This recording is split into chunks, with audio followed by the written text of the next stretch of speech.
Dios te bendiga.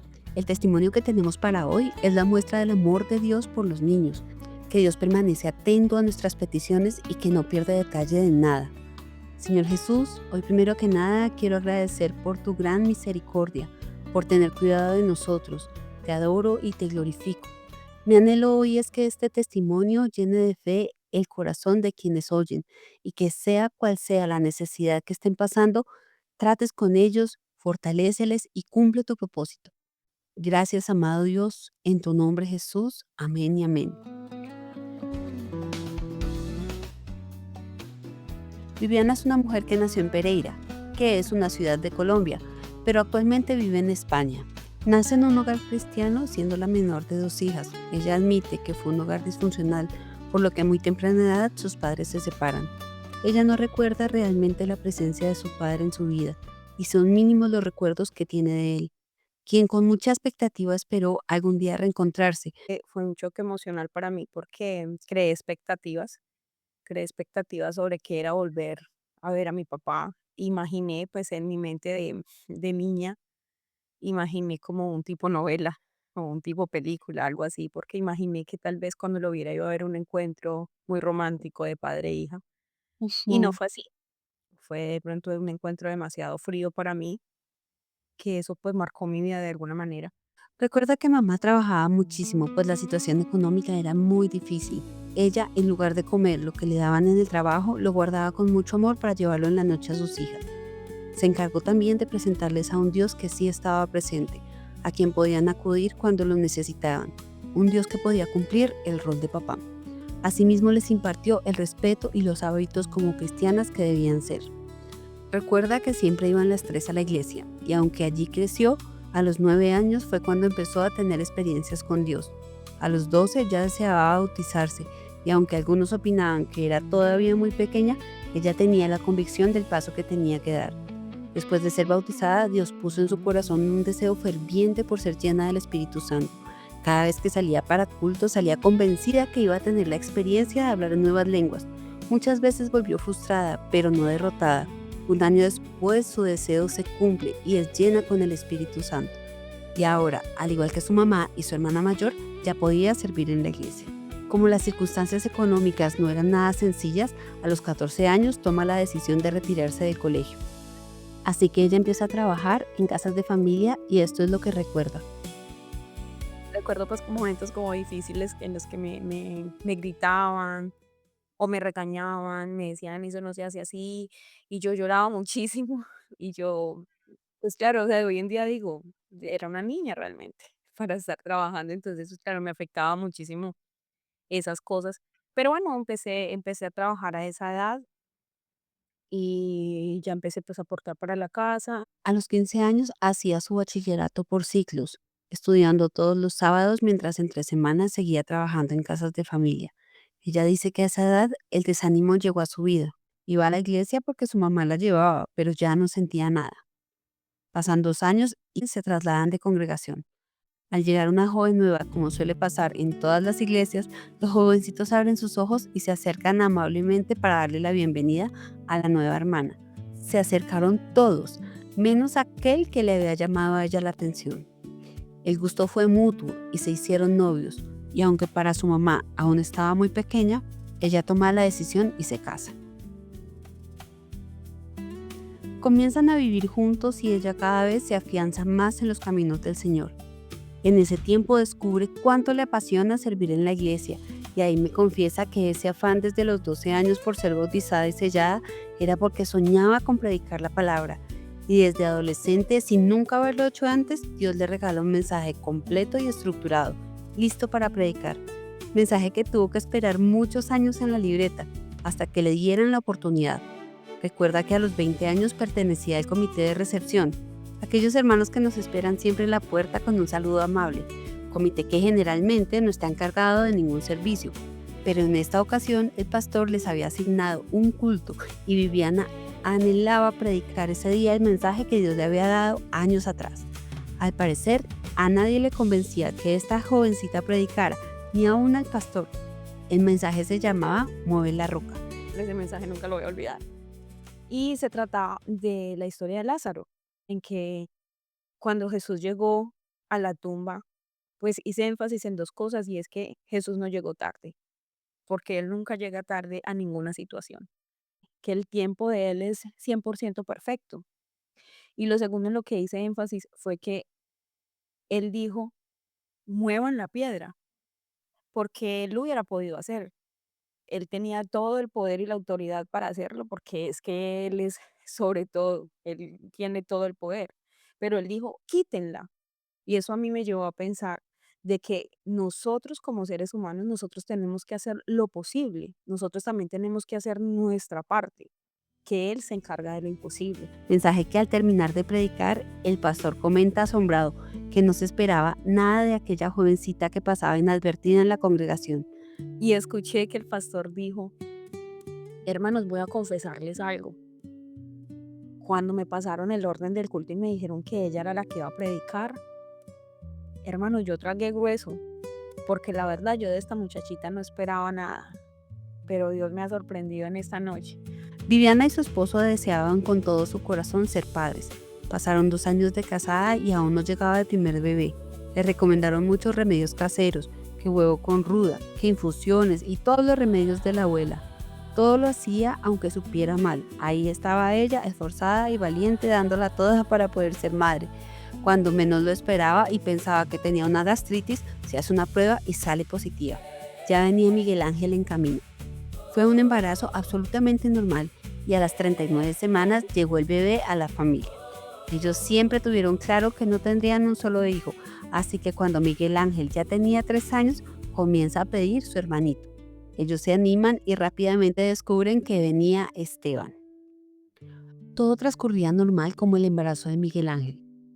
A los 4 meses los doctores advierten que algo no iba bien.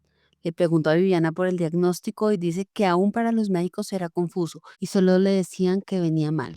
Entonces el médico nos dijo que venía con un problema, pero que ellos no sabían decirme exactamente qué era, pero que iban a tener que estar como pues en vigilancia porque algo no andaba bien. Entonces para mí ya ahí fue pues como un momento difícil. Yo ya tuve que dejar de trabajar.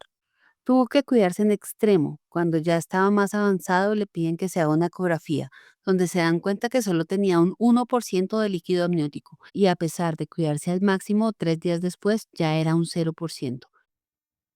En ese punto la vida del bebé estaba en un alto riesgo, por lo que piden que se vaya de urgencias. Esteban tenía que nacer ya.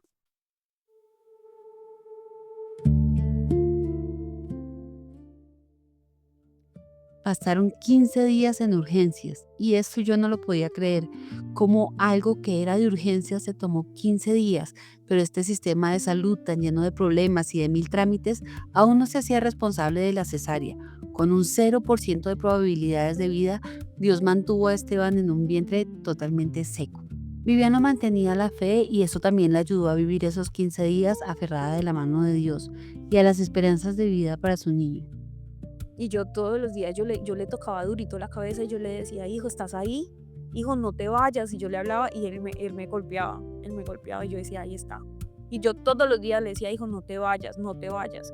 Por medio de un amigo de su hermana, por fin logran que Viviana sea atendida y por fin nace Esteban a medianoche. Pero cuando lo sacaron, recuerdo que me lo pusieron a un ladito y yo lo vi y era muy lindo, muy hermoso. Y recuerdo muchísimo que tenía mucho cabello y el cabello lo tenía así como súper peinado. Que recuerdo que hasta un médico bromeó y dijo: "Uy, no, pero primer niño que nace peinado". Y se los llevan a la incubadora. A la mañana siguiente le piden a Viviana firmar unos permisos. Permisos que ella no se queda tranquila en firmar porque su estado de salud no era el mejor, así que pide que su esposo lo firme por ella. Tenían que operar de urgencias a Esteban. Cuando Viviana se siente mejor, pide que la lleven a ver a su bebé a la unidad de cuidados intensivos. Ya había pasado la cirugía y así lo narra ella. Cuando ya me iba acercando a la incubadora, yo vi, te lo voy a decir en estas palabras muy coloquiales, yo vi un monstruo, un monstrico, que, o sea, un bebé totalmente diferente a lo que yo había visto en el momento del parto.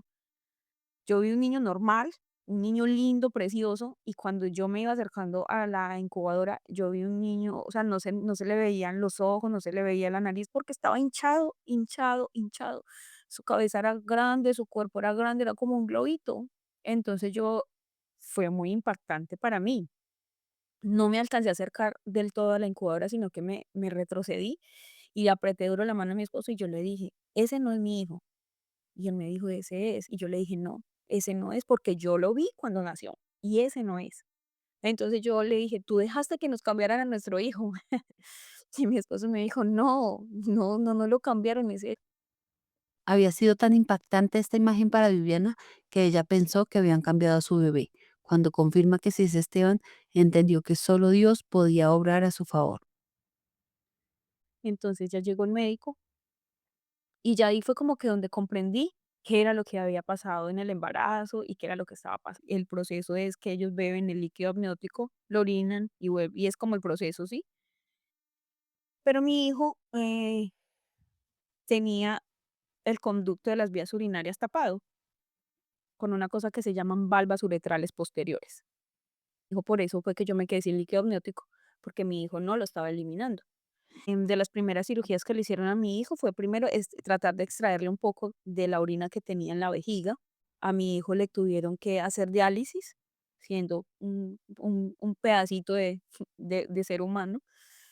Y pues debido a eso también tuvieron que hacerle transfusión de sangre, estaba intubado, em, y le tuvieron que hacer un orificio en la parte baja de su abdomen, para que él por ahí empezara a eliminar, ¿sí? Porque su conducto urinario estaba tapado. Mm, para ese entonces nosotros vivimos, yo creo que uno de los momentos más difíciles como papás, porque nos empezaron a decir los médicos, no se aferren a este niño, porque este niño no les va a durar. Este niño, si les dura un mes, es mucho. Así que no, no se aferren a él.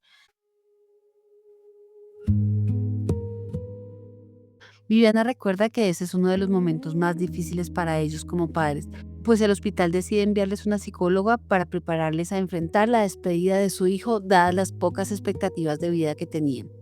De hecho, nos enviaron psicólogo y recuerdo mucho el día que la psicóloga fue y nosotros estábamos ahí, nosotros no lo podíamos cargar, no lo podíamos tocar, solamente lo podíamos mirar a través del cristal, solamente eso. Entonces ella se arrimó y nos dijo, bueno, que era la psicóloga y que ella necesitaba que nosotros nos despegáramos de él, que lo dejáramos morir en paz. Y recuerdo que nos dijo, vamos a hacer esta oración. Entonces nos dijo que pusiéramos una mano a cada lado del cristal donde estaba el niño y ella nos dijo, repite conmigo, mamá y papá. Y ella dijo, Dios, te doy gracias por haberme prestado a mi hijo estos días, te lo entrego, hoy me despego de él, dejo que se vaya. Y ella era esperando que nosotros repitiéramos y nosotros no repetíamos. Entonces ella llegó y me miró y me dijo, mamá, repite conmigo. Y yo le dije, no, yo no voy a repetir eso. Viviana y su esposo tenían una certeza, y era que la medicina podía ponerle un tiempo de vida a Esteban, pero que Dios era quien tenía la última palabra sobre su vida. Yo le dije, yo voy a creer que mi hijo puede vivir, porque yo tengo un Dios grande y un Dios poderoso, y yo creo en él. Si él un día se lo lleva, bueno, pero yo sé que él lo puede sanar. La visita de la psicóloga se repitió por unos días hasta que ella entendió que aunque se trataban de unos padres muy preocupados por su bebé, su confianza estaba puesta en Dios y desistió. Llega a su memoria que un día ella y su esposo fueron a visitar a Esteban. Se prepararon con todo el protocolo de asepsia, felices para poder ver a su hijo un día más. Cuando iban entrando a la unidad de cuidados intensivos, una enfermera se interpuso para no dejarles pasar. Angustiados preguntan que qué pasaba con su bebé.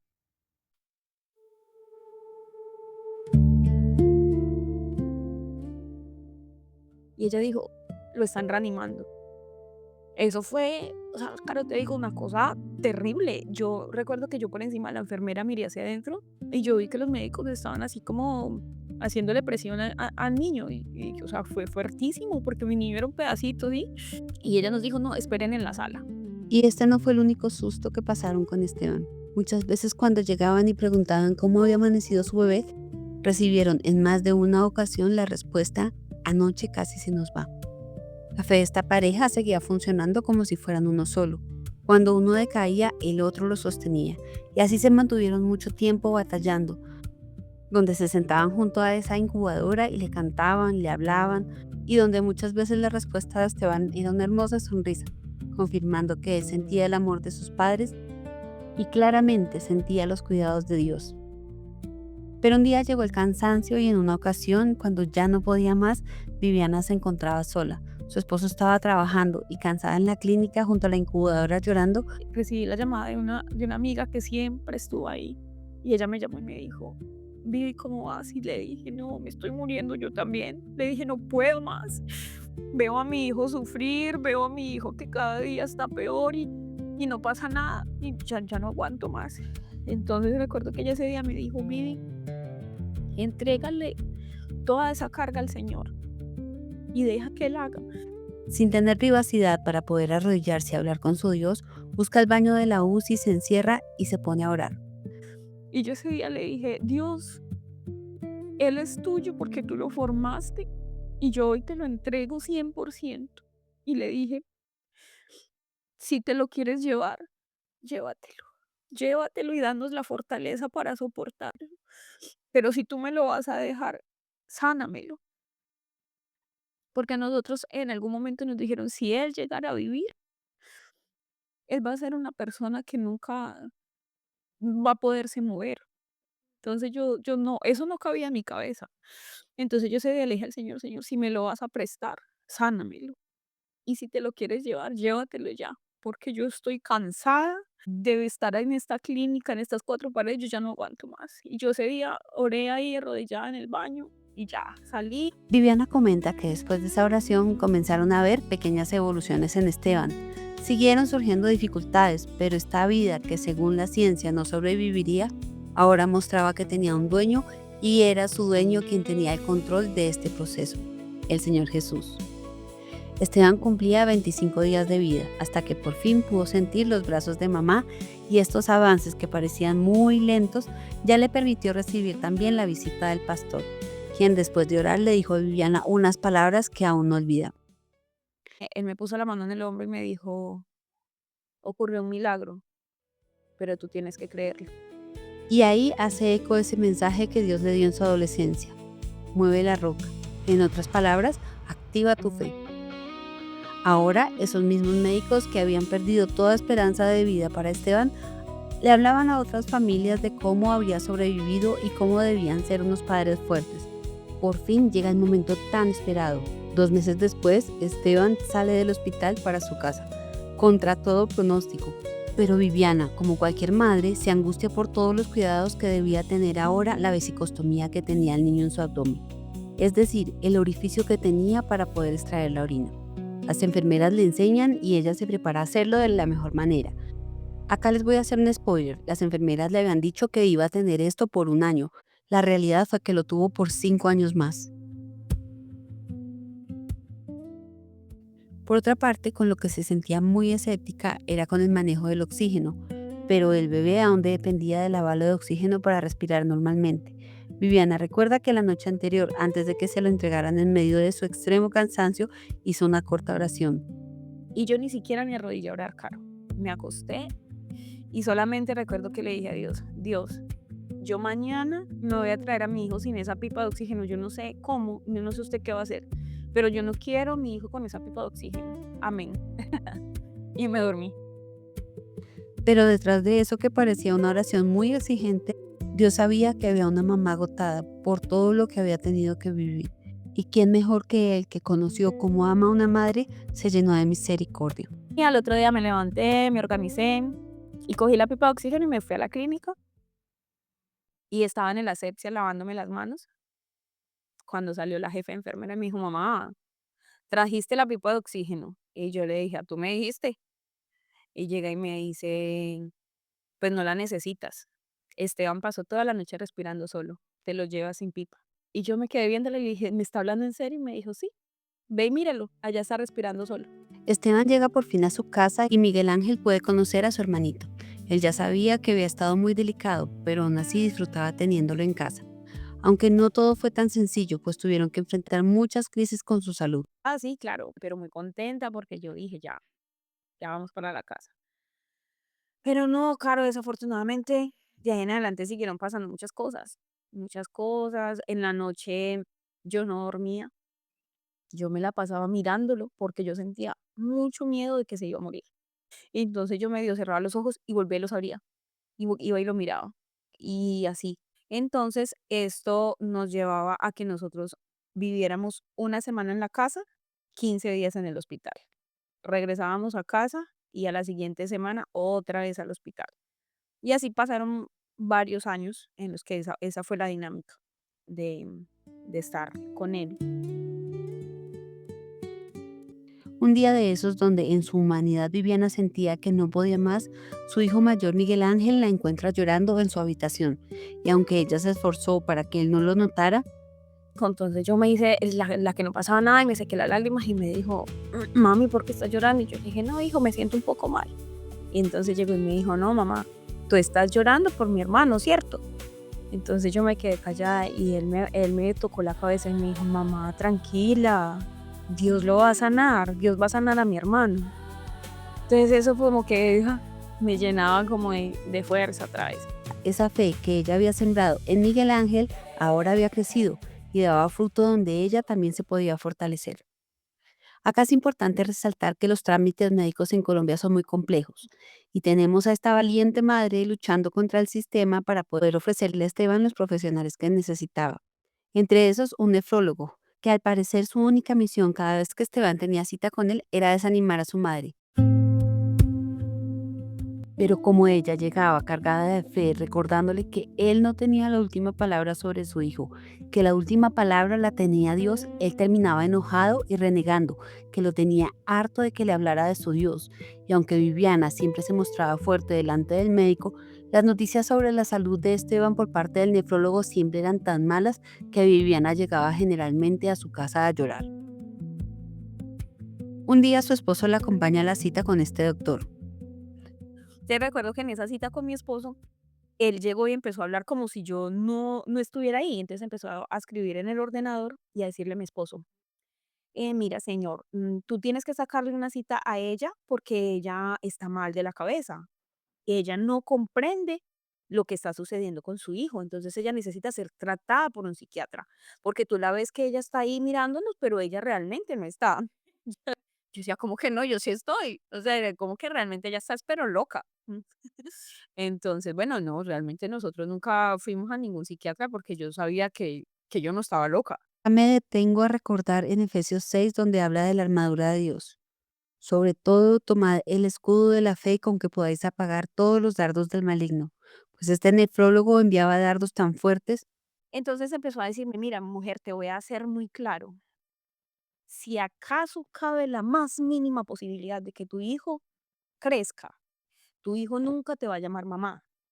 Tu hijo nunca te va a abrazar, nunca va a correr, nunca va a hacer absolutamente nada. Tu hijo va a estar tirado en una cama y tú le vas a tener que estar limpiando. Y cuando salgas con él, te digo una cosa, mujer, vas a salir con él con un trapo en el hombro para que le estés limpiando. Pero ella, aunque afligida, usaba su escudo de la fe y seguía adelante, luchando por el bienestar de Esteban, que a estas alturas ya tenía 2 años de vida.